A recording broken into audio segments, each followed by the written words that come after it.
அப்புறம் இந்தியன் ஹிஸ்ட்ரியில் advent of Europeans in India, இந்தியாவில் ஐரோப்பியர்களின் வருகை. ஸோ இந்த டாபிக் எங்கே இருக்குது அப்படின்னு கொஞ்சம் நம்ம ஹிஸ்ட்ரி கண்டென்ட்டில் போய் பார்த்தோன்னு வச்சுக்கங்களேன். சாப்டர் 12th சாப்டர் பாருங்கள். அட்வென்ட் ஆஃப் யூரோப்பியன்ஸ், ஐரோப்பியர்களின் வருகை. 8th ஸ்டாண்டர்ட் ஹிஸ்ட்ரியில் இருக்குது, 11th ஸ்டாண்டர்ட் ஹிஸ்ட்ரியில் இருக்குது. 8th ஸ்டாண்டர்ட் ஹிஸ்ட்ரியில் அரைவல் ஆஃப் யூரோப்பியன்ஸ் அப்படின்னு இருக்கும். 11th ஸ்டாண்டர்ட் ஹிஸ்ட்ரியில் அட்வென்ட் ஆஃப் யூரோப்பியன்ஸ் அப்படின்னு இருக்கும். ஸோ நம்ம என்ன பண்ணுறோம் அப்படின்னு பார்த்தீங்கன்னா, ஒரு 2 பகுதியாக பிரித்து வச்சுருக்கோம். ஒன்று ஐரோப்பியர்களின் வருகை, இன்னொரு பார்ட் ஐரோப்பியர்களின் படையெடுப்பு. சரிங்களா? இப்போ இன்றைக்கி கிளாஸில் நம்ம பார்க்கக்கூடியது ஐரோப்பியர்களின் வருகை மட்டும்தான் பார்ப்போம். இன்னொரு கிளாஸ், நெக்ஸ்ட்டு கிளாஸில் தான் ஐரோப்பியர்களின் படையெடுப்பு, ஒன்லி பேட்டில்ஸ், போர்கள் மட்டுமே இருக்கும். சரிங்களா? இது முக்கியமான டாபிக். ஐஎன்எம் சொல்லக்கூடிய இந்தியன் நேஷ்னல் மூமெண்ட்ஸ், இந்திய தேசிய இயக்கம் இருக்குது. அங்கேயும் இந்த கொஷின்ஸ் வரும். ஆனால் நமக்கு கண்டென்ட்டில் எங்கே இருக்குது அப்படின்னு பார்த்தீங்கன்னா, ஐரோப்பியர்கள் வருகை அப்படிங்கிறது ஹிஸ்ட்ரியில் மட்டும் இருக்குது. டாபிக்குள்ளே போகலாம். ஸோ என்னென்ன பார்ட் இருக்குது அப்படின்னு இது ஒரு முக்கியமான டாபிக் இது. So advent of the Europeans ஏன் வந்தாங்க, அதான் ஃபஸ்ட்டே நீங்கள் பார்க்க போகிறது. அவங்க ஏன் வந்தாங்க, இந்த இடத்துல இந்தியாவுக்கு ஏன் வந்தாங்க? ஆக்சுவலாக 1453 துருக்கியர்களால் கான்ஸ்டான்டினோப்பிள் அப்படிங்கிற ஒரு பகுதி, அதை கேப்சர் பண்ணணும். அதை கேப்சர் பண்ணிவிட்டு இந்தியாவிற்கு ஐரோப்பியருக்கும் இடையே ஒரு நிலவழி இருக்கு இல்லையா, கம்ப்ளீட்டாக க்ளோஸ் பண்ணிட்டாங்க. அதான் பிரச்சனையே. இங்கே பாருங்கள், எங்கே பிரச்சனை ஆரம்பிக்குது பாருங்கள்.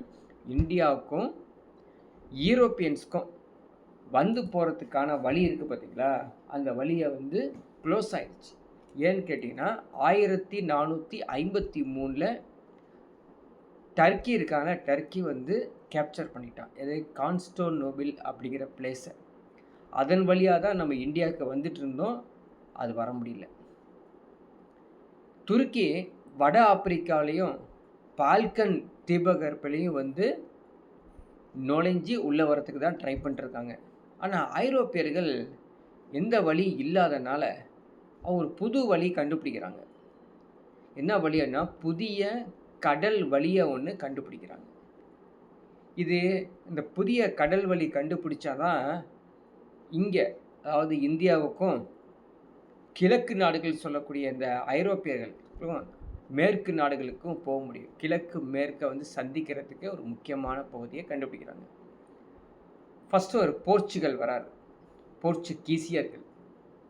அப்படி இளவரசர் பேர் என்னன்னா ஹென்றி.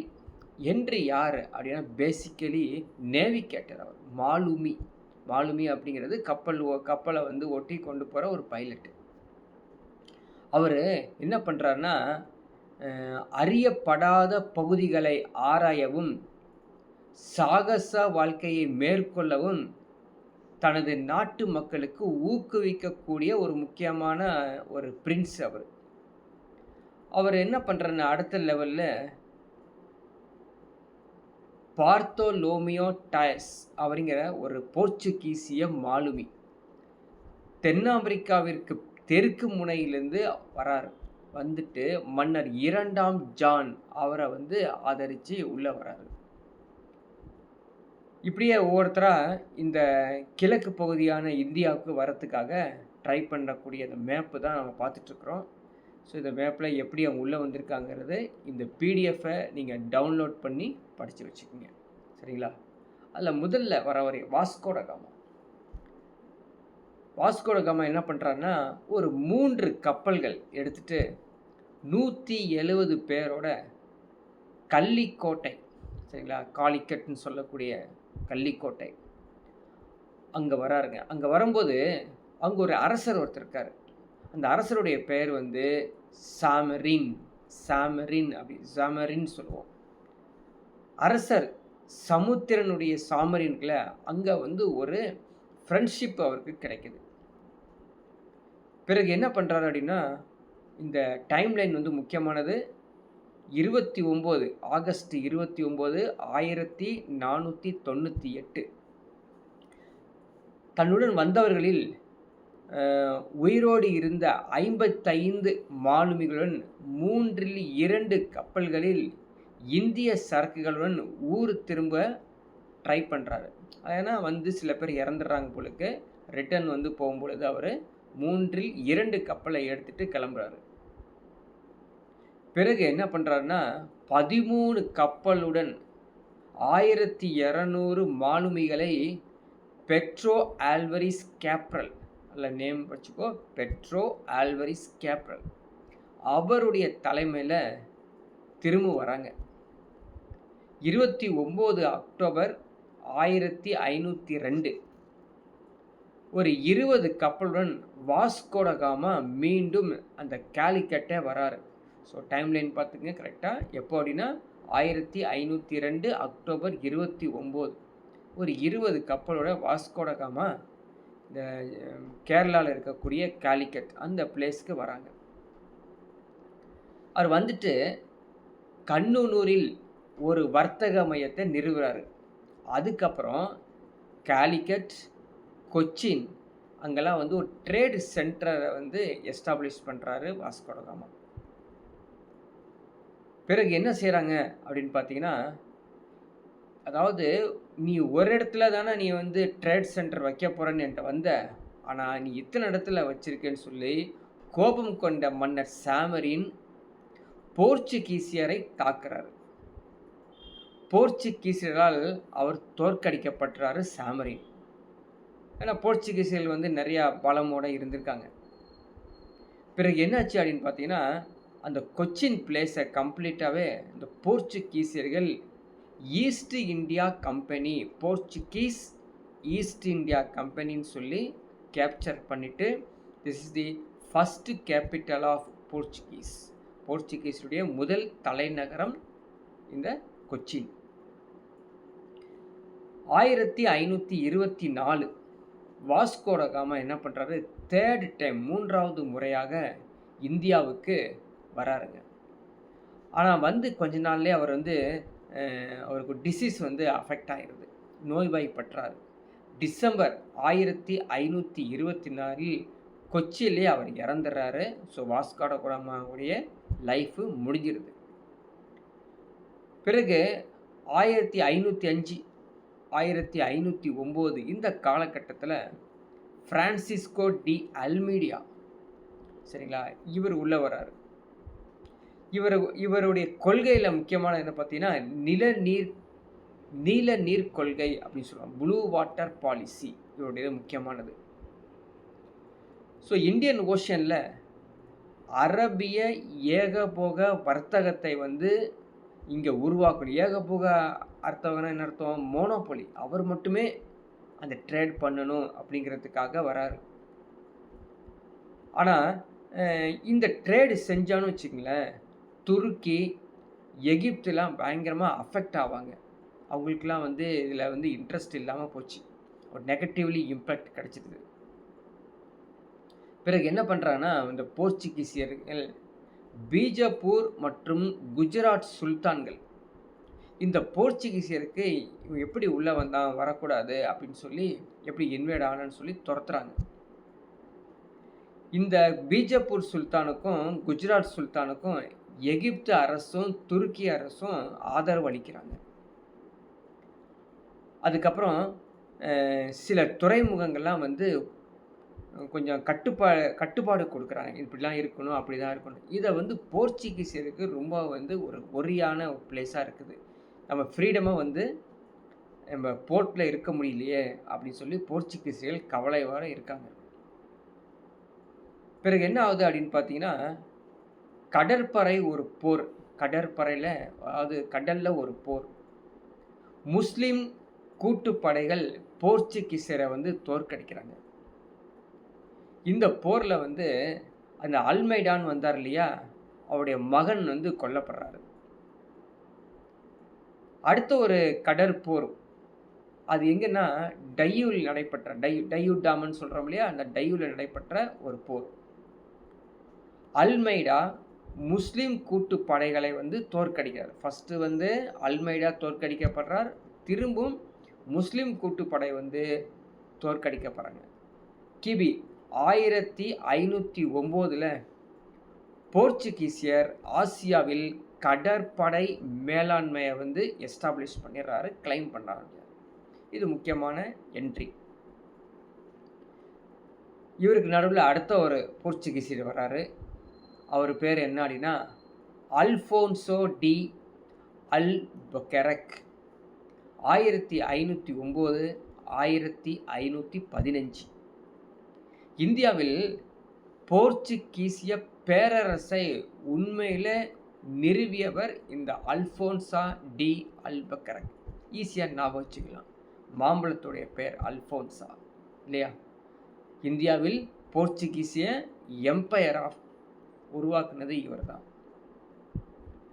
இவர் என்ன பண்ணுறாரு அப்படின்னு பார்த்தீங்கன்னா, பீஜப்பூர் அரசர் யூசுப் அடில் கானை தோற்கடித்து 1510 கோவாவை கேப்சர் பண்ணுறாருங்க. யார்? இந்த அல்ஃபோன்சோ டி அல்புகெர்க். இது மட்டும் இல்லாமல் ஐரோப்பியர்கள் என்ன பண்ணுறாங்க அப்படின்னு பார்த்தீங்கன்னா, ஐரோப்பியர்கள் இந்திய பெண்களை வந்து மேரேஜ் பண்ணிக்கிறாங்க. அப்போ தான் வந்து ட்ரேடும் பண்ண முடியும், ஒரு ரிலேஷன்ஷிப்பும் டெவலப் பண்ண முடியும்னு சொல்லி நிறைய இந்திய பெண்களை வந்து திருமணம் செய்து வச்சுக்கிறாங்க. இந்தியாவிற்கும் சீனாவிற்கும் ஒரு பக்கம், அதே மாதிரி மெக்காவிற்கும் கெய்ராவிற்கும் இடையே நிறைய வணிகங்கள் ட்ரேட்லாம் போயிட்டு இருந்தது. இல்லை நிறைய ட்ரேடில் யார் இருந்தாங்கன்னா அந்த முஸ்லீம் வணிகர்கள் தான் இருந்தாங்க. அவர்களை தோற்கடித்து மலேசியான்னு சொல்லக்கூடிய மலாக்கா அது என்ன பண்ணுறது, அவங்க வந்து கேப்சர் பண்ணிக்கிறாங்க. இந்தியாவை பாருங்கள் எத்தனை பேர் கேப்சர் பண்ணுறாங்கன்னு. அரபியரை தாக்கி ஏட்டன் நகரை வந்து கைப்பற்றுறாங்க. 1515 he took control of ஆர்மோஸ். இப்போ கூட கேள்விப்பட்டிருப்போம், ஆர்மோஸ் துறைமுகம் எங்கே இருக்குது தெரியுமே. ஈரான் பார்டரில் இருக்கு இல்லையா, ஆர்மோஸ். அந்த ஆர்மோஸை வந்து தன் கட்டுப்பாட்டில் 1515 வச்சுருக்காங்க. சரி, இந்த அல்போன்சா பற்றி ஒன்று சொல்கிறாங்க, ஒரு ஃபேமஸ்ஸு. ஏன்னா நம்ம இந்தியாவில் ஏற்கனவே ஒரு பிரச்சனை இருந்துச்சு. என்னது? இந்த ப்ராக்டிஸ் ஆஃப் சதி உடன்கட்டை ஏறுதல் அப்படிங்கிற ஒரு சதி ஏறும் பழக்கம் இருந்தது. அதை நிறுத்துறதுக்கு முதல்ல பாடுபட்டவர் இந்த அல்ஃபோன்சா அல்புகெர்க். போர்ச்சுகீசியில் அடுத்த வராரு ஒருத்தர், அவர் பார்த்தீங்கன்னா நீனோ டி குன்ஹா. இவர் வரும்போது இங்கே ஆட்சி செய்தார் யாருன்னா அக்பர். நீனோ டி குன்ஹா 1530 தலைநகர் கொச்சியிலிருந்து கோவாவுக்கு மாற்றுறாரு. இது மாதிரி யாரும் சென்டென்ஸை நீங்கள் மனப்பாடம் பண்ணி வச்சுக்கணும். The governor Nino da Cunha move the capital from Cochin to Goa in 1530. 1534 அடுத்த ஒரு டைம்லைன் பாருங்கள், ஃபுல்லாக டைம்லைனாக இருக்கும். டைம்லைன் வந்து மனப்பாடம் பண்ணி வச்சுக்கணும். 1534 குஜராத்தின் பகதூர் ஷாவிடமிருந்து பசின் பகுதியை கைப்பற்றார் இவர். 1537 டையூவை வந்து தான் கண்ட்ரோலில் ஆக்குப்பை பண்ணி வச்சுக்கிறாரு. 1548 சால்செட் அப்படிங்கிற குஜராத்தில் இருக்கக்கூடிய சால்செட் அப்படிங்கிற பகுதியையும் அவங்க கேப்சர் பண்ணி தன்னுடைய ஆக்கிரமிப்பில் வச்சுக்கிறாங்க. 1571 டி நெரனா அவருடைய காலத்தில் முகலாய அரசர் அக்பர் குஜராத்தில் உள்ள காம்போவுக்கு வராரு.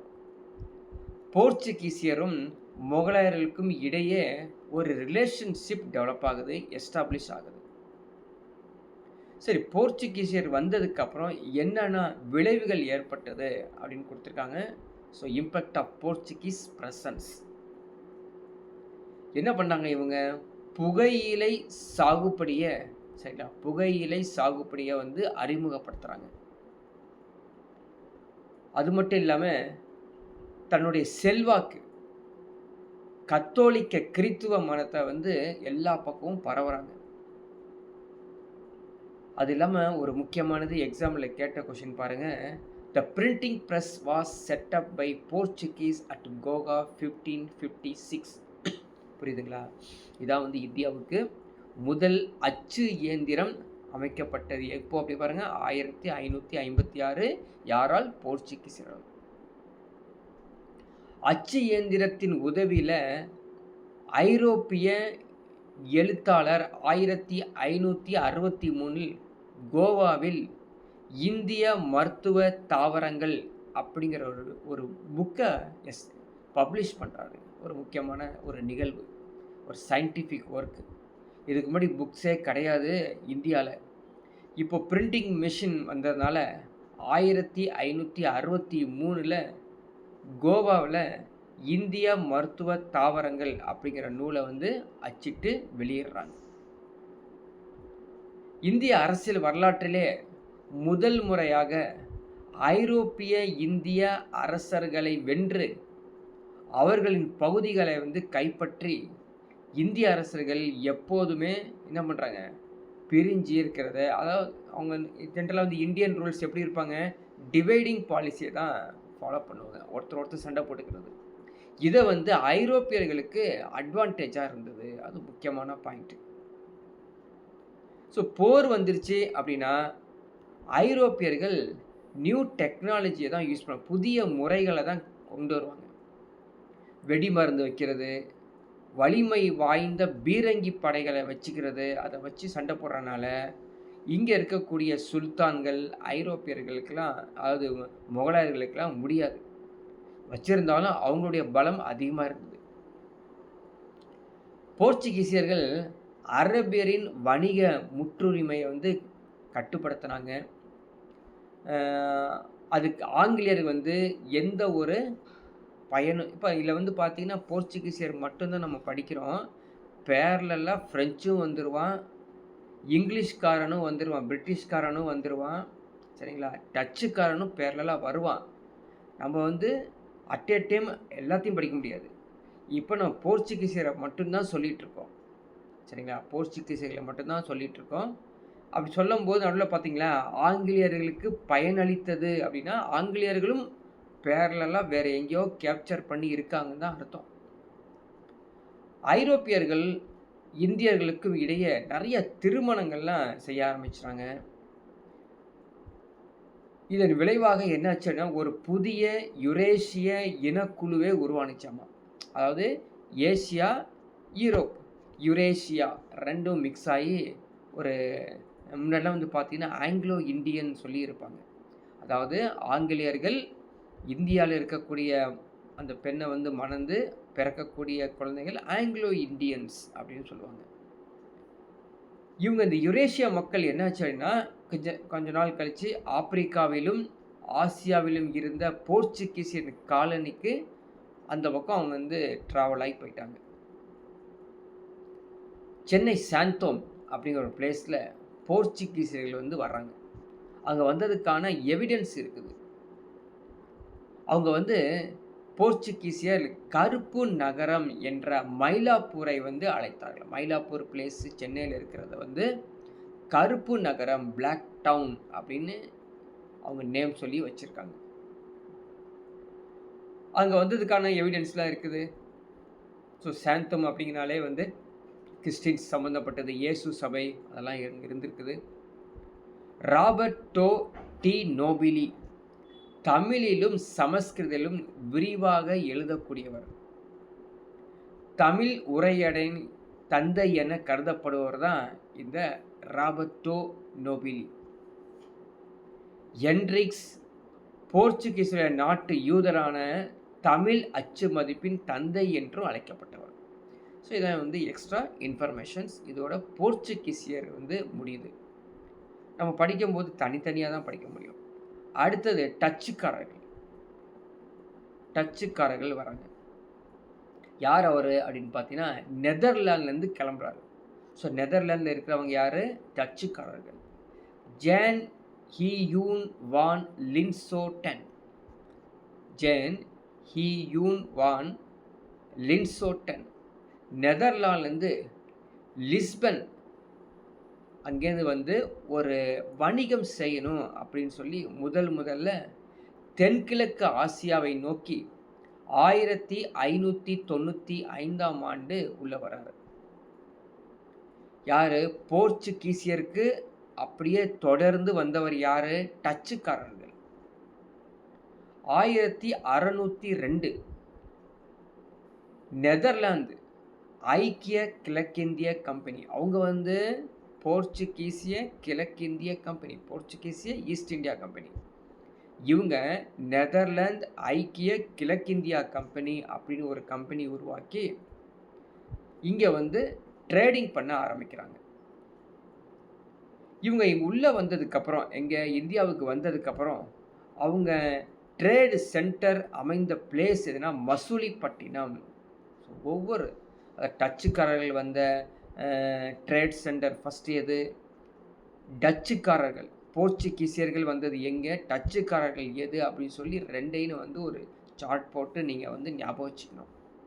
ஸோ டச்சு வந்தவங்க வந்து மசூலிப்பட்டினம் அப்படிங்கிற பிளேஸுக்கு உள்ளே வராங்க. பாருங்கள், இது ஒரு இன்ஃபர்மேஷன்ஸ் புக்கில் உள்ளது. அது கட் பெஸ்ட் தான் நம்ம பண்ணியிருக்கோம். இதை நம்ம தெரிஞ்சு வச்சுக்கிறோம். ஏன்னா எக்ஸாமில் இங்கேருந்து கூட கொஷின்ஸ் எடுப்பாங்க. 1623 ஆங்கிலேய கிழக்கிந்திய கம்பெனியின் ஊழியர்கள் போர்ச்சுகீசியர், ஜப்பானியர் அடங்கிய 20 பேர்கள் டச்சு கிழக்கிந்திய கம்பெனியில் முகவராக இருந்தாராம். இந்தோனேசியாவில் உள்ள அம்பைனா என்னும் தீவிலிருந்து சித்திரவதை செய்து கொன்றார்கள். இந்த அம்பைனா படுகொலை என்று அழைக்கப்படுகிறது. ஸோ இது வந்து இந்த அம்பைனா மசாக்கர். அம்பைனா மசாக்கர் பற்றி கேட்பாங்க. அந்த இயர் கேட்பாங்க. 1623 எதுக்கு நடந்தது அப்படிங்கிற ஒரு எக்ஸ்ப்ளனேஷன்ஸும் கொடுத்துருக்காங்க. நீங்கள் டவுன்லோட் பண்ணி இதை படிச்சுக்கோங்க. அடுத்தது பாருங்கள், 1502 முதல் பல்வேற்காடு, சரிங்களா, எங்கே? சென்னையில் இருக்கக்கூடிய பல்வேற்காடு தங்கள் கட்டுப்பாட்டில் வச்சாங்க டச்சுக்காரர்கள். ஃபஸ்ட்டு மசூலிப்பட்டினம், அதுக்கப்புறம் புலிக்கேட்டுன்னு சொல்லக்கூடிய இந்த பல்வேற்காடு. பல்வேற்காட்டில் 1613 கெல்டிரியா அப்படிங்கிற ஒரு ஃபோர்ட்டை வந்து கட்டுறாங்க. கெல்டிரியா கோட்டை. இந்த கோட்டை ஒரு காலத்தில் டச்சுக்கார அதிகார மையமாக இருந்ததாமா. எங்கே? இந்த பல்வேற்காடு சொல்ல புலிகேட், இந்த புலிகேட் பிளேஸில் கெல்டிரியா அப்படிங்கிற ஒரு ஃபோர்ட்டை வந்து கட்டியிருக்காங்க. மசூலிப்பட்டினம் இருக்கு இல்லையா, அங்கே வந்து 1605 தன்னுடைய வணிகத்தை அப்படியே நிறுவி அங்கே நிறைய பேர் 1610 வந்து பார்த்திங்கன்னா நிறைய செட்டில்மெண்ட் வந்துட்டாங்க. குடியேற்றம் நிறையா வந்துருச்சு. அப்போ டச்சுக்காரர்கள் எந்தெந்த பிளேஸை பாருங்கள்: நாகப்பட்டினம், புன்னைக்காயல், பரங்கிப்பேட்டை, கடலூர். ஸோ கடலூரில் திருப்பாதி, திரிப்புலியூர், தேவனாம்பட்டினம், இந்த பகுதியெல்லாம் இந்த டச்சுக்காரர்களுடைய முக்கியமான பிளேசஸ். ஸோ நம்ம படிக்கும்போதே கொஞ்சம் உங்களுக்கு புரிய ஆரம்பிக்கும். என்ன புரிய ஆரம்பிக்கும் அப்படின்னு பார்த்தீங்கன்னா, போர்ச்சுகீஸருடைய பிளேசஸ்ஸு ஒரு 5-6 பிளேஸ் தான் சொல்லியிருக்காங்க. டச்சுக்காரருடைய பிளேசஸ் வந்து பார்த்திங்கன்னா அங்கேயும் ஒரு 6-7 பிளேசஸ் சொல்லியிருக்காங்க. இப்போ அவ்வளோதான் இந்தியாவா? இல்லை, இன்னும் இருக்குல்ல. அப்போ யார் அதிகமாக பிளேசஸை கேப்சர் பண்ணியிருக்காங்க அப்படின்னு போய் பார்த்தோம்னா, பிரிட்டிஷ்ட ஸ்பெஷல் என்ன தெரியுமா? நிறைய ஆயுதங்கள் வச்சுருப்பாங்க. போர்ச்சுகீசியர்கள், டச்சுக்காரர்கள், ஃப்ரெஞ்சுக்காரர்கள் எல்லாத்தையும் அடித்து இவங்க வந்து ஃபுல் கேப்சரோடு வந்தவங்க. பிரிட்டிஷ் பாருங்கள் எப்போ வந்தாங்க? டிசம்பர் 31, 1600. அங்கே எங்கே? பிரிட்டிஷில் இங்கிலாந்து ராணி எலிசபெத் அவங்க என்ன சொல்கிறாங்கன்னா, ஈஸ்ட் இந்தியா கம்பெனி அப்படின்னு ஒரு கம்பெனியை உருவாக்கி நேராக இந்தியாவுக்கு போங்க, அங்கே ஆல்ரெடி போர்ச்சுகீசியர் இருக்கான், ஃப்ரெஞ்சு இருக்கான், டச்சு இருக்கிறான், அவங்களாம் சம்பாரிச்சிட்டு இருக்காங்க. நம்மளும் போய் நல்லா ட்ரேட் பண்ணி சம்பாதிக்கலாம் வாங்கன்னு சொல்லி ஒரு பட்டயம் வழங்குறாங்க. பட்டயம்னா என்ன தெரியுமா? சார்ட்டர். சார்ட்டர் அதாவது சாசனம். அதாவது high post, top most post, யார் நாட்டுக்கு மிக உயர்ந்த பதவி இருக்காங்களோ அவங்கள கொடுக்கக்கூடிய ஆர்டர் வந்து சார்ட்டர் அப்படின்னு சொல்லுவாங்க. சார்ட்டர், பட்டயம், சாசனம் அப்படின்னு சொல்லுவாங்க. இது கொடுத்துட்டாங்க அப்படின்னா நம்ம எந்த ஒரு கேள்வி கேட்கக்கூடாது, அதை இம்ப்ளிமெண்ட் பண்ணி ஆகணும். அதுதான் வந்து ராணி அந்த அந்த ராஜாக்கள் ராணிகள் இருந்த காலங்கள். இந்த நிறுவனம் வந்ததுக்கப்புறம் இந்த நிறுவனத்துக்கு கண்ட்ரோல் பண்ணுறதுக்காக ஒரு கவர்னர், 24 இயக்குனர்கள், டைரக்டர்ஸ் அப்படி ஃபிக்ஸ் பண்ணி அனுப்புகிறாங்க. 1608 அந்த ஆண்டில் ஃபஸ்ட்டு வரவர் யாருங்க? மாலுமி. அவர் வந்து கேப்டன். வில்லியம் ஹாக்கின்ஸ் அவர் தான் ஃபஸ்ட்டு. ஜஹாங்கீர் ஆட்சியில் இருந்தார், முகலாய பேரரசர் கடைசியாக ஜஹாங்கீர். அவரை பார்த்து பேசிட்டு போகிறதுக்காக வர்றாங்க. 1612 சூரத் அருகே நடைபெற்ற ஒரு கடற்போரில் ஆங்கில தளபதி தாமஸ் பெஸ்ட், சரிங்களா, போர்ச்சுகீசிய கடற்படையை வந்து தோற்கடித்தார். 1613 சூரத் அருகே ஒரு கடற்போரில் தாமஸ் பெஸ்ட் போர்ச்சுகீசியை தோற்கடித்ததுக்கப்புறம் 1614 கேப்டன் நிக்கோலஸ் டவுன்டன் போர்ச்சுகீசியரை வென்றார். புரியுதா? இவங்க அதாவது பிரிட்டிஷ்காரங்க ஒவ்வொருத்தராக இந்தியாவை வந்து யாரையும் வென்றதில்லை. போர்ச்சுகீசியர், டச்சுக்காரர்கள்லாம் வந்து அப்படியே கேப்சர் பண்ணிகிட்டே வராங்க, அவங்கள துரத்துறாங்கன்னு அர்த்தம். 1615 ஜஹாங்கீருடைய அவைக்கு வராங்க. யாருன்னா இங்கிலாந்து மன்னர் ஜேம்ஸ். அவர்களால் சர் தாமஸ் ரோ அப்படின்னு ஒரு அனுப்புகிறார். யார்? இங்கிலாந்து மன்னர் வந்து பேர் வந்து ஜேம்ஸு. அவர் அனுப்புகிறார். யார் அனுப்புகிறாரு? சர் தாமஸ் ரோவை 1615 ஜஹாங்கீர் அவைக்கு போங்க, அவரை போய் மீட் பண்ணுங்க அப்படின்னு அனுப்புகிறார். அவர்கிட்ட பேசினதுக்கப்புறம், ஜஹாங்கீர்கிட்ட பேசினதுக்கப்புறம் ஆக்ரா, அகமதாபாத், புரோச் இந்த பிளேஸ் எல்லாம் வந்து ட்ரேடு சென்டர் வந்து எஸ்டாப்ளிஷ் பண்ணுறாங்க. ஆங்கிலேயர்கள் தங்களது முதல் வணிக மையம் எங்கே தெரியுங்களா? வங்காள விரிகுடா கடற்கரையில் இருக்கக்கூடிய மசூலிப்பட்டினம் தான். இப்போ புரியுதா? ஆக்சுவலாக மசூலிப்பட்டினம் யாருது? டச்சுக்காரங்களுடையது. அவங்கள்ட்டேருந்து இவங்க கேப்சர் பண்ணி 1611 எஸ்டாப்ளிஷ் பண்ணுறாங்க. இது கோல்கொண்டா அரசின் ஒரு முக்கிய துறைமுகம். த கிங்டம் ஆஃப் கோல்கொண்டா உங்களுடைய அரசுடைய முக்கியமான துறைமுகம். இவங்க அதோட விடலை. யார்? இங்கிலீஷ்காரங்க, பிரிட்டிஷ்காரங்க அதோட விடாமல் மெட்ராஸ், பாம்பே, பெங்கால் அங்கேயும் குடியேற்றம் பண்ணுறாங்க, செட்டில்மெண்ட் பண்ணுறாங்க. மெட்ராஸ் எடுத்துட்டிங்கன்னா 1639 பிரான்சிஸ் டே என்ற ஆங்கில வணிகர் சந்திரகிரி மன்னரான சென்னப்ப நாயக்கர் என்பவரிடம் மெட்ராஸை குத்தகைக்கு பெற்றார். புரியுதுங்களா?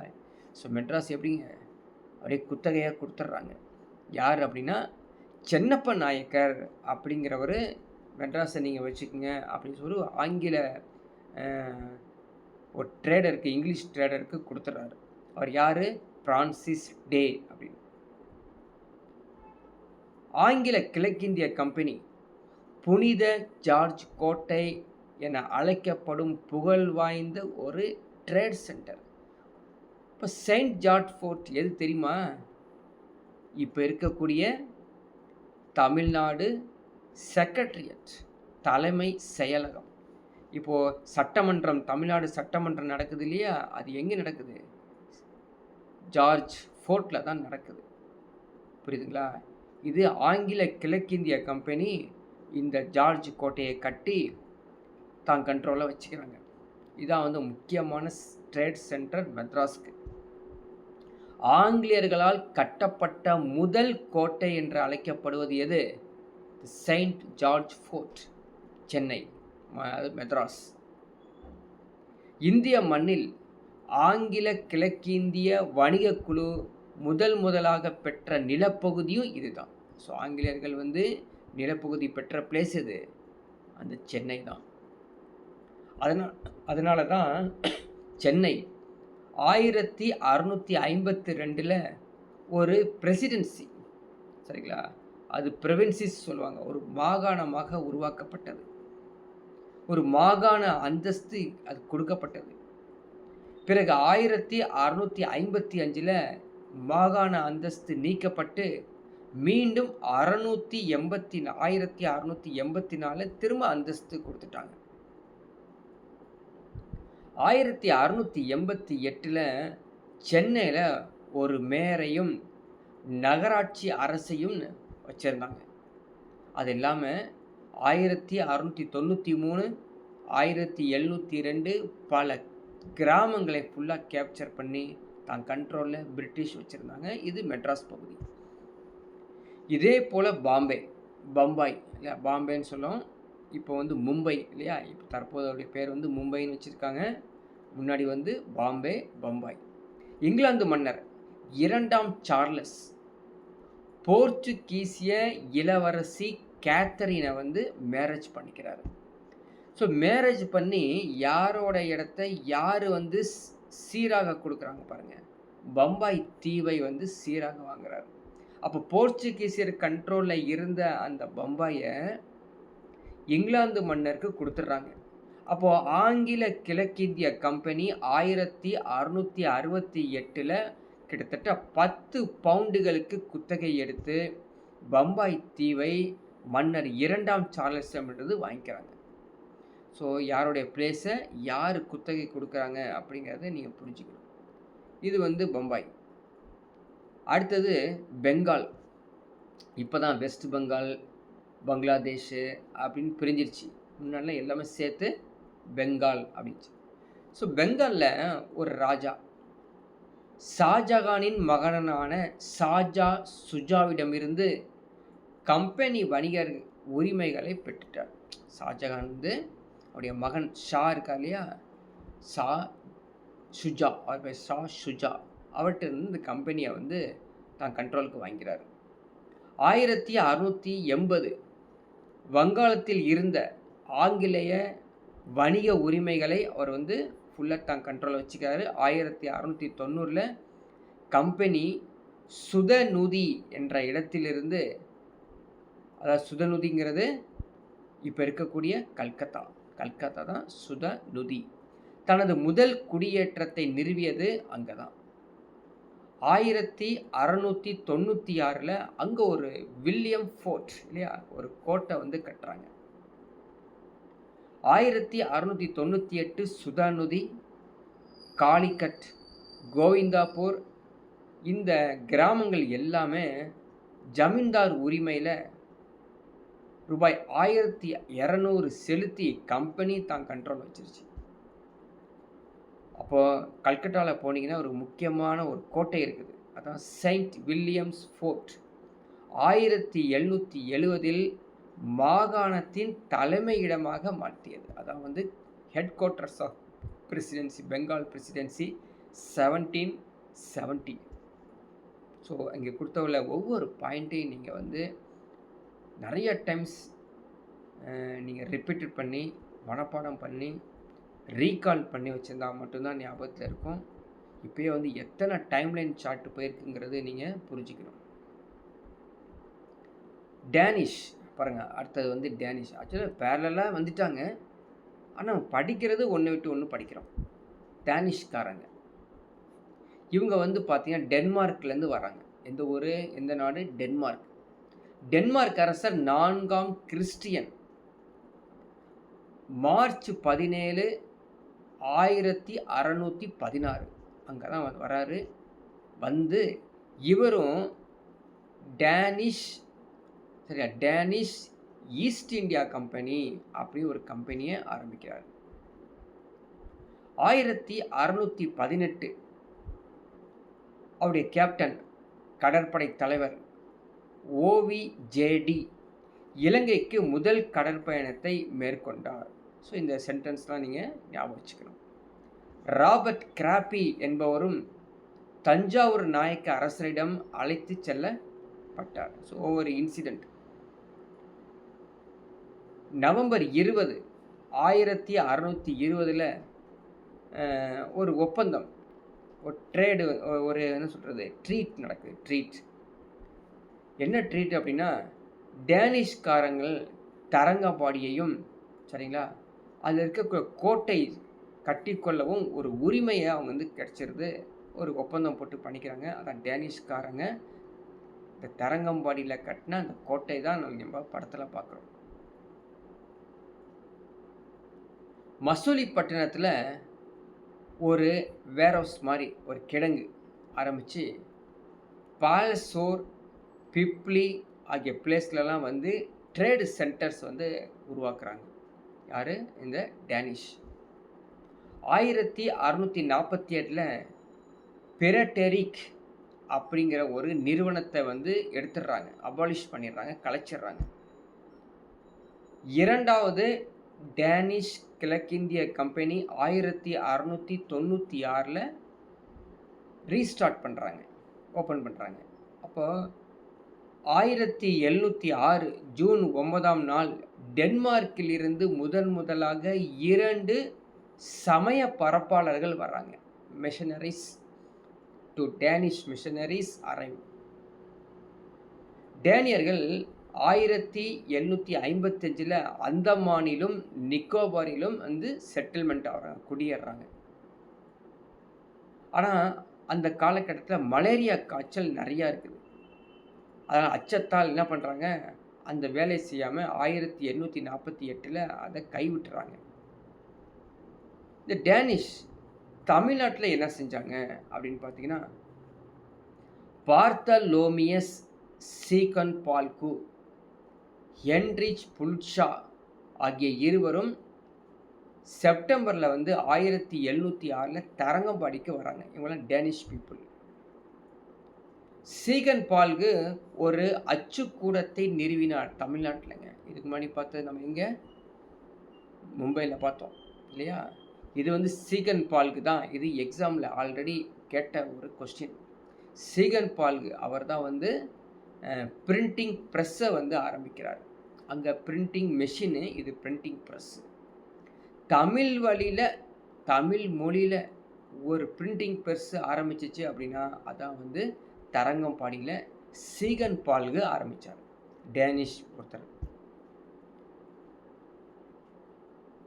ஸோ 1715 அவர் விவிலியத்தின் புதிய ஏற்பாட்டை வந்து தமிழில் மொழிபெயர்த்து வெளியிடுறார். விவிலியத்தின் அப்படின்னு அர்த்தம், அவருடைய பைபிளில் புதிய ஏற்பாடு தமிழில் வந்து வெளியிடுறாரு. அவர் கூட வந்த அந்த அசோசியேட்ஸ் சகாக்கள் 1718 ஒரு தேவாலயமும் கட்டுறாங்க. ஒரு வந்து சர்ச்சு வந்து பில்டிங் வந்து 1718 கட்டுறாங்க. ஆனால் பிப்ரவரி 23, 1719 அவர் வந்து இறந்துடுறாரு. இறந்துட்டு மொழிபெயர்க்கப்பட்ட விவிலியம், சுருக்கமாக எழுதப்பட்ட பல ஏடுகள், இது போல் 250 கிறிஸ்தவர்களை விட்டு சென்றாங்க. அந்த தேவாலயங்கள் எல்லாத்தையும் விட்டுறாங்க. இது வந்து டேனிஷ்காரங்களுடைய எக்ஸ்ப்ளனேஷன்ஸ். ஸோ லாஸ்ட் ஒன் வந்து ஃப்ரெஞ்சுக்காரங்க. ஃப்ரெஞ்சு இந்தியாவிற்கு வருகை தந்த கடைசி ஐரோப்பிய நாடு அப்படின்னா பிரான்ஸ் தான். இவங்க வந்து 1664 பிரெஞ்சு கிழக்கிந்தியா நிறுவனம் கால்பட் அவர் தான் வந்து இந்த கம்பெனியை ஃபார்ம் பண்ணுறாரு. 1667 பிரான்காயஸ் கரோன் அவருடைய தலைமையில் ஒரு குழு இந்தியாவிற்கு வந்து ட்ராவல் பண்ணுறாங்க. ஃப்ரெஞ்சுன்னா நம்மளுக்கு ஈஸியாக ஞாபகம் வரும். எங்கே? பாண்டிச்சேரி தான். So Pondicherry through Madagascar 1602 French வணிகர்கள் மடகாஸ்கர் வந்து இறங்குறாங்க. எங்க? அந்த பாண்டிச்சேரியில இருக்க மடகாஸ்கர்ல வந்து இறங்குறாங்க. செப்டம்பர் 4, 1666 பெர்பர் முகலாய பேரரசர் அவுரங்கசீப்பிலிருந்து அனுமதி பெற்று முதல் நிறுவனத்தை டிசம்பர் 1668 சூரத்தில் அமைக்கிறாங்க. ஸோ ஒவ்வொருத்தரும் எந்தெந்த பிளேஸில் வந்து முதல் நிறுவனத்தை எங்கே அமைக்கிறாங்க அப்படின்னு ஞாபகம் வச்சுக்கணும். 1669 மார்காரா அப்படிங்கிறவர் கோல்குண்டா சுல்தானிடம் அனுமதி பெற்று 2வது ட்ரேட் சென்டர் மசூலிப்பட்டினத்தில் நிறுவுறார். 1673 ஷெர்கான் லோடிக்கு வழங்கப்பட்ட மானியத்தின் கீழ் மார்டின் என்பவர் பாண்டிச்சேரியில் வந்து செட்டில்மெண்ட் ஆகிறார், குடியேற்றமானார். பாண்டிச்சேரி இந்தியாவின் மிக முக்கியமான மற்றும் வளமான பிரெஞ்சு குடியிருப்பு. இன்னுமே இருக்குது, இன்னுமே நிறையா பிரெஞ்சுக்காரர்கள், ஸோ இண்டோ பிரான்ஸ்காரர்கள் இன்னும் இருப்பாங்க. பாண்டிச்சேரியில் செயின்ட் லூயிஸ் அப்படிங்கிற ஃபோர்ட்டை வந்து கட்டினவர் யார் அப்படின்னா பிரான்காயிஸ் மார்டின் தான் பாண்டிச்சேரியில் செயின்ட் லூயிஸ் கோட்டையை கட்டியிருக்கார். 1673 செயிஸ்ட்கான் அவருடைய அனுமதி பெற்று சந்திரநாகூர் அப்படிங்கிற ஒரு நகரை வந்து எஸ்டாப்ளிஷ் பண்ணுறாருங்க 1673. சரி, இந்த டச்சோடைய வார்ஸ் பாருங்கள். 1693 புதுச்சேரியை டச்சுக்காரர்கள் எளிதாக கைப்பற்ற முடிந்தது. கிட்டத்தட்ட 6 ஆண்டுகள் தான் கண்ட்ரோலில் வச்சுருந்துருக்காங்க. 1697 ரிஸ்விக் உடன்படிக்கை, த ட்ரீட்டி ஆஃப் ரிஸ்விக் ஞாபகம் கேட்பாங்க. 1697 ரிஸ்விக் உடன்படிக்கை புதுச்சேரி மீண்டும் பிரெஞ்சுக்காரர்களுக்கு தரப்பட்டது. ஆனால் 1699 தான் ஒப்படைக்கப்பட்டது. ஸோ இந்த சென்டென்ஸ் முக்கியமானது, எக்ஸாமில் கேட்கக்கூடிய நிறைய சான்சஸ் இருக்குது. ஸோ ரிஸ்விக் அப்படிங்கிற ட்ரீட்டி அது எதுக்குன்னா புதுச்சேரியை வந்து ஃப்ரான்ஸுக்கு கொடுக்குறாங்க. யார் கொடுக்குறாங்க? அந்த டச்சுக்காரங்க கொடுக்கறது. 1706 பிரான்சிஸ் மார்டின் அவர் இறந்துறாரு. அவர் ஆளுநராக இருந்தவர், அவர் இறந்துடுறாரு. 1725 மாகி, 1739 காரைக்கால், ரெண்டையும் பிரான்ஸ்காரங்க எடுத்துறாங்க. மாகி எங்கன்னு கேள்விப்பட்டிருப்பீங்க, அது வந்து கேரளாவில் இருக்குது. கேரளாவில் இருக்கக்கூடிய ஒரு குட்டி கிராமம் மாகி. அந்த மாகி வந்து இன்னும் பாண்டிச்சேரி கண்ட்ரோலில் தான் இருக்குது, சரிங்களா? அதாவது இந்த கவர்மெண்ட் ஆஃப் பாண்டிச்சேரி அப்படின்னு சொல்லி அங்கே இருக்கும், புதுச்சேரி அரசு அப்படின்னு போட்டு வச்சுருக்கோம். ஆனால் வந்து எங்கே இருக்குது? கேரளாவில் இருக்குது. பெங்கால் பிளேஸில் அங்கே பார்த்தீங்கன்னா காசிம் பஜார், சந்தன் நகர், பாலசோர், இந்த பகுதியை எல்லாமே வந்து அங்கே இருக்கக்கூடிய எல்லா இடத்தையும் பிரெஞ்சுக்காரர்கள் வந்து கேப்சர் பண்ணிக்கிறாங்க. 1668 1745 பியரி பெனாய் டூமஸ் அவர் வந்து புதுச்சேரியை மற்றும் ஒரு சிறந்த ஆளுநராக இருந்தவர் தான். இந்த உடைய நேம் முக்கியமானது, நோட் பண்ணி வச்சுக்கோங்க. ஸோ யார் யார் எங்கெங்கே இருந்தாங்க அப்படிங்கிற ஒரு மேப்பும் கொடுத்துருக்காங்க. இந்த மேப்பை நீங்கள் வந்து பிடிஎஃப் டவுன்லோட் பண்ணி படித்து வச்சுக்கணும். ஸோ இங்கிலீஷ்லேயும் இருக்குது, தமிழ்லையும் இருக்குது. ஸோ அங்கே கொடுத்துருப்பாங்க பார்த்தீங்களா, ஒரு டே அப்படிங்கிறது டேனியர்கள், டாங்கிறது டச்சுக்காரர்கள், ஆங்கிறது ஆங்கிலேயர்கள், பீங்கிறது பிரெஞ்சுக்காரர்கள், போகிறது போர்ச்சுகீசியர்கள். அப்போ ஒவ்வொரு பிளேஸும் யார் யார் கேப்சர் பண்ணியிருக்காங்க அப்படிங்கிறது ப்ராக்கெட்லேயே. ஆக்ரா யாருது, அகமதாபாத் யாருது ஆங்கிலேயர்கள், புரோச் ஆங்கிலேயர்கள், சூரத் ஆங்கிலேயர்கள், டாமன் வந்து போர்ச்சுகீசியர்கள், அப்படி ஞாபகம் வச்சுக்கணும். ஸோ படிக்கிறதுக்கு ஈஸியாக இருக்கனால மேப்பும் கொடுத்துருக்கோம். ஓகேங்களா? ஸோ இது வரைக்கும் நம்ம வரிசையாக பார்த்தோம். ஸோ டச்சுக்காரர்கள், போர்ச்சுகீசியர்கள், சரிங்களா? அதே மாதிரி டேனிஷு, ஃப்ரெஞ்சு, பிரிட்டிஷ் எல்லாத்தையும் பார்த்துட்டோம். ஸோ இவங்க எல்லாம் வந்து இப்போது இந்தியாவுக்கு வருகை தந்தவர்கள். ஸோ இது ரிலேட்டடாக தனியாக கொஸ்டின்ஸே நம்ம வந்து இது வரைக்கும் எக்ஸாமில் கேட்டதை எடுத்து பார்த்தாலே தெரியும். இது எக்ஸாமில் கேட்ட கொஷின். அது எப்போ 2020 கேட்ட question. Which European nation came to India at first? So Portugal is the first. இப்போ படிச்சுட்டு வந்தோம் இல்லையா, இந்தியாவிற்கு வந்த முதல் ஐரோப்பிய நாடு போர்ச்சுகல் அப்படின்னு. அடுத்து பாருங்கள், the reformation in England was started not by the theologians but by the king. இங்கிலாந்தில் சீர்திருத்த நடவடிக்கைகள் தத்துவ அறிஞர்களால் தொடங்கப்படாமல் மன்னராலேயே தொடங்கப்பட்டவர். அவர் யார் அப்படின்னா எட்டாம் ஹென்றி. ஸோ இதெல்லாம் வந்து எங்கேயாவது மூளை முடுக்கில் இருக்கும். நான் அதனால தான் நான் ஆல்ரெடி உங்களுக்கு சொல்லியிருப்பேன். நீங்கள் வந்து எப்படி இதை கான்சன்ட்ரேட் பண்ணணும் அப்படின்னா, ஃபஸ்ட்டு நம்மளுடைய நோட்ஸை வந்து நீங்கள் படிச்சுக்கங்க, சரிங்களா? ப்ளஸ் என்ன அப்படின்னு பார்த்தீங்கன்னா, டெக்ஸ்ட் புக்கையும் நீங்கள் கோத்ரூ பண்ணிக்கணும். இது மட்டும் போதுமானா பத்தாது. நான் ஆல்ரெடி சொல்லியிருக்கேன், மேகசின்ஸ் எங்கேயாவது கிடைச்சா அதை படிங்க அப்படின்னு. மேகசின்ஸ். ஸோ மேகசின்ஸில் என்னன்னா, ஒரு ஆர்டிக்கல் கொடுத்துருப்பான். ஆர்டிக்கல் அப்படின்னா இந்த சட்ட பிரிவு கிடையாது. ஆர்டிக்கல் அப்படிங்கிறது ஒருத்தர் ரைட் பண்ணுறது. அதாவது அது ஆங்கிலேயர்கள், டச்சுக்காரர்கள், ஃப்ரெஞ்சுக்காரர்கள் இந்தியாவுடைய வருகை வந்ததை எழுத்தால் எழுதி ஒரு ஆர்டிக்கல் விடுவாங்க. அந்த ஆர்டிக்கலில் இது மாதிரி இன்ஃபர்மேஷன்ஸ்லாம் வரும். அதெல்லாம் நோட் பண்ணிக்கணும். புக்கில் இல்லாத இன்ஃபர்மேஷன்ஸ் வரும்.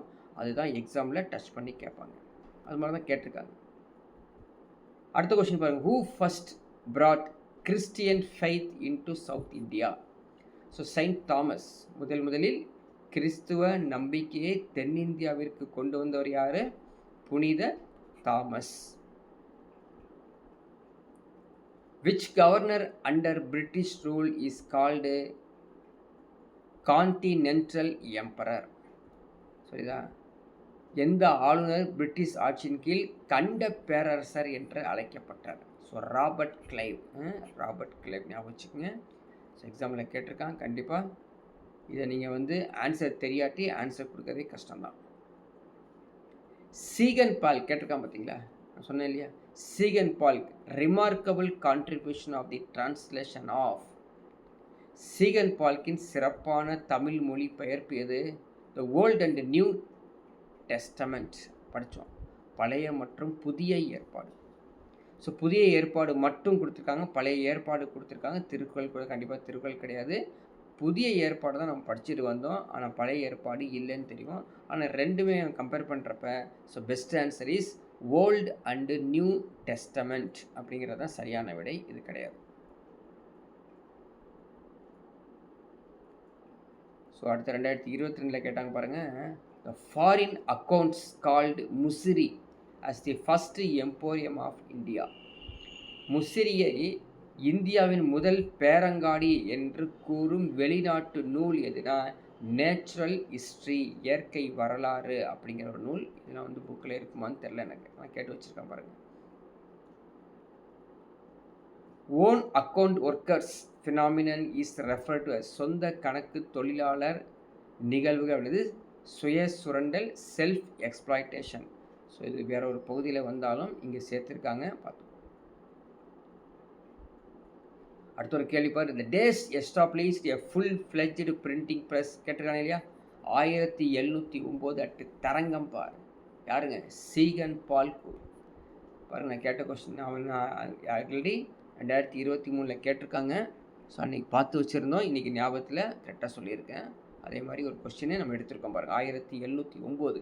இதிலே வந்து இது ஒரு கேள்வி, டேஷ் ஒரு கேள்வி, அச்சு பப்ளிக் ப்ரெஸ் ஒரு கேள்வி. மொத்தம் எத்தனை கேள்வி இருக்கு பாருங்கள். ஸோ 1 2 3 4. ஸோ ஒரே லைனில் 4 கேள்வி மாற்றி கேட்கலாம். ஸோ நெக்ஸ்ட் ஒரு question. Days was the first Anglican search built in India. இப்போ இதுதான் இந்தியாவில் முதலாக கட்டப்பட்ட ஆங்கிலிக்கன் தேவாலயம் எது அப்படின்னா செயின்ட் மேரிஸ் சர்ச், புனித மேரி தேவாலயம்.